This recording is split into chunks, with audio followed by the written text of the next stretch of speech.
Now we study about arithmetic mean, जिसे हम a dot m के द्वारा रिप्रेजेंट करते हैं.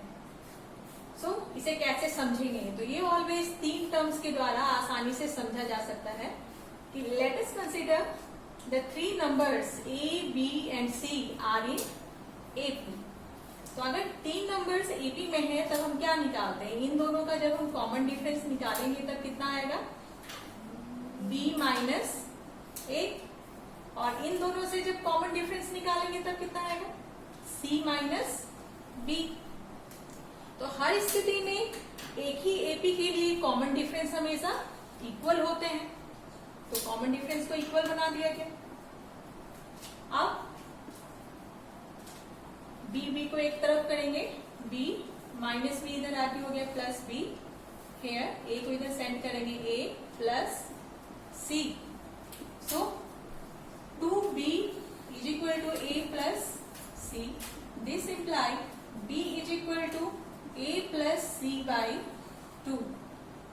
तो एक तरह से एवरेज निकालना हो गया कि जब 3 नंबर्स हमें दिए गए हैं तो मिडिल टर्म जो होता है वो बाद वाले दोनों नंबर्स के मीन्स पहले और अंतिम नंबर्स के सम क्या मीन्स दोनों का एवरेज होता है.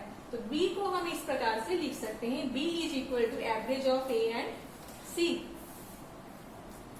इस स्थिति में अगर मिडिल टर्म को हम इस प्रकार से एक्सप्रेस करते हैं, then the middle term is said to be the arithmetic mean for a and c. Therefore, b is said to be arithmetic mean between a and c. Means a और c के बीच का arithmetic mean हमें पता चल गया.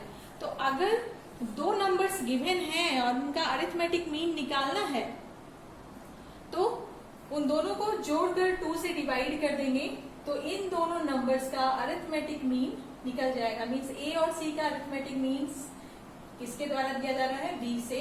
और arithmetic mean निकालने के लिए जो भी 2 नंबर है उसको जोड़कर 2 से डिवाइड कर देंगे तो अरिथमेटिक मीन निकल जाएगा. तो एक तरह से ये हुआ. अब इसका कन्वर्स अगर हम पढ़ना चाहें तो कन्वर्स के रूप में अगर ऐसा दिया है कि सिंस b इज, ये कॉन्सेप्ट खत्म हो गया. अब दूसरा इसका उल्टा कॉन्सेप्ट यह कहता है कि b is the arithmetic mean between a and c. Then what we can say?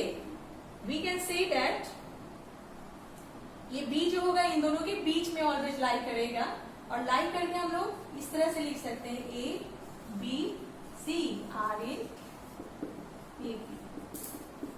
तो तीनों को जब इस तरह से सजा दिया जाए तब बोला जाएगा कि तीनों AP में हैं. अब इस पर बेस्ड कुछ क्वेश्चंस देखते हैं. अब कुछ क्वेश्चन देखते हैं. Find arithmetic mean between 13 and 19. So how we can find out as the previous arithmetic mean between 13 and 19 is equal to, दोनों को जोड़ेंगे और 2 से डिवाइड करेंगे. That means what we have which is equal to 16. That means अगर हम बोलना चाहे तो 13, 16 और 19 तीनों AP में होंगे. सेकेंड क्वेश्चन स्टूडेंट के लिए है, इन दोनों के बीच का अरिथमेटिक मीन निकालेंगे. So here some important things are.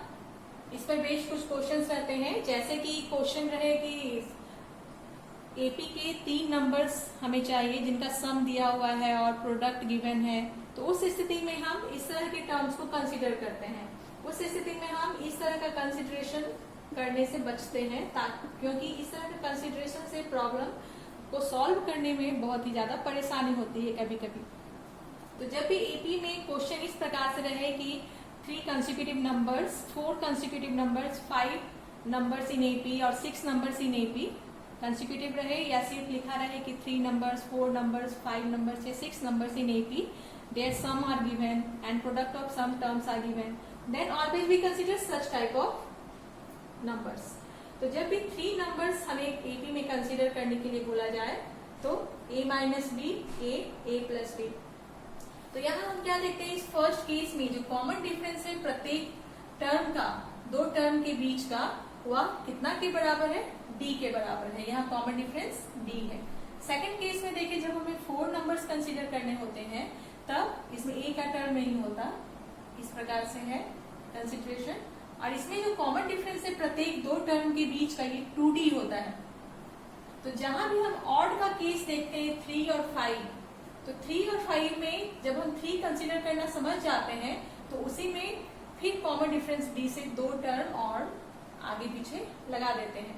तो ऑड केस में ऑलवेज कॉमन डिफरेंस डी आएगा, लेकिन इवन केस में ऑलवेज कॉमन डिफरेंस 2d आएगा। तो इसे स्टूडेंट्स याद रखेंगे ताकि क्वेश्चन आए तो इसे डायरेक्ट बनाया जा सके। So here the question is, the sum of 3 numbers in AP is 21 and their product is 231.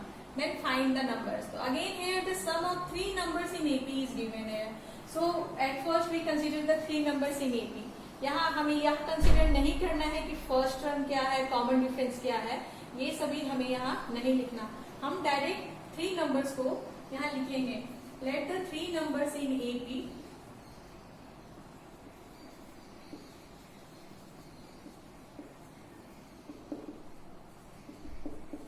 are A minus D, first number हुआ, सेकंड नंबर A और third number A plus D। तो ये consideration हुआ हमारा 3 number का। अब according to question कहा जा रहा है कि सम ऑफ 3 नंबर्स इज 21, तो इन तीनों को ऐड करेंगे, A minus D plus A plus D, इन तीनों का सम कितना है 21। Now simplify, minus D plus D cancel, so we have 1a 1a 1a 3a 21, that means we have a is equal to 7। तो a का value हमें पता चल गया, अब हमें d का वैल्यू निकालना है। तो सेकंड केस लेते हैं, their product is equal to 231। Also according to question इन तीनों को मल्टीप्लाई करते हैं, a minus d, product means multiply करेंगे a plus d is equal to 231। Now a का वैल्यू डालना चाहे तो डाल सकते हैं, 7 minus d into 7 plus d is equal to 231। ये 7 इधर आके डिवाइड हो जाएगा और a माइनस बी और a प्लस बी के फॉर्म में दो नंबर हैं, इनका प्रोडक्ट कितना लिखेंगे, a square minus b square. 7 को इधर डिवाइड करते हैं, 231 डिवाइडेड बाई 7। अब इसे सिंप्लीफाई करेंगे तो 49 माइनस डी स्क्वायर 33 आएगा। अब इसे फर्दर सिंप्लीफाई करेंगे, फर्दर इसे देखा जाए, then we have minus d square is equal to 33 minus 49, 33 minus 49, that means this imply minus d square is equal to minus 16, minus minus cancel, so we have d square is equal to 16। now set the square to other side, then we have plus minus square root 16, that means plus minus 4। तो d का दो value हमें मिल गया, +4 और -4। इन दोनों values के लिए तीनों नंबर्स को फिर से कैलकुलेट करेंगे। So when d is equal to -4, when d is equal to 4, then 3 numbers are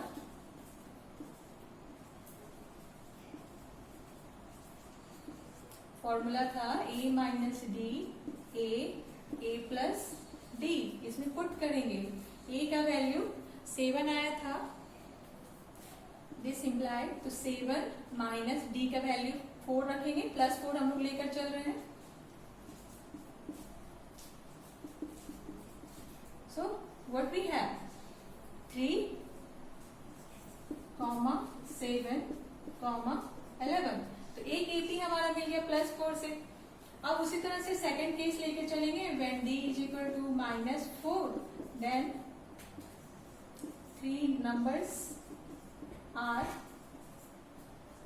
a minus d, a plus d, put करते हैं, a का वैल्यू है 7 माइनस, और ये -4, डी का माइनस तो पहले से ही है और डी का वैल्यू भी -4 है, डेट मीन्स माइनस माइनस क्या हो गया +4, फिर 7a प्लस, और डी का वैल्यू जब -4 रखेंगे तो यहाँ माइनस इस प्लस को माइनस बना देगा, सो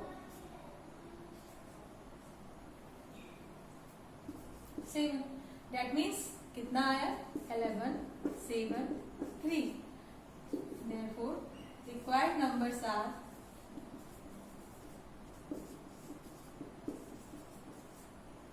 3 7 11 और 11 7 3. So this is the answer.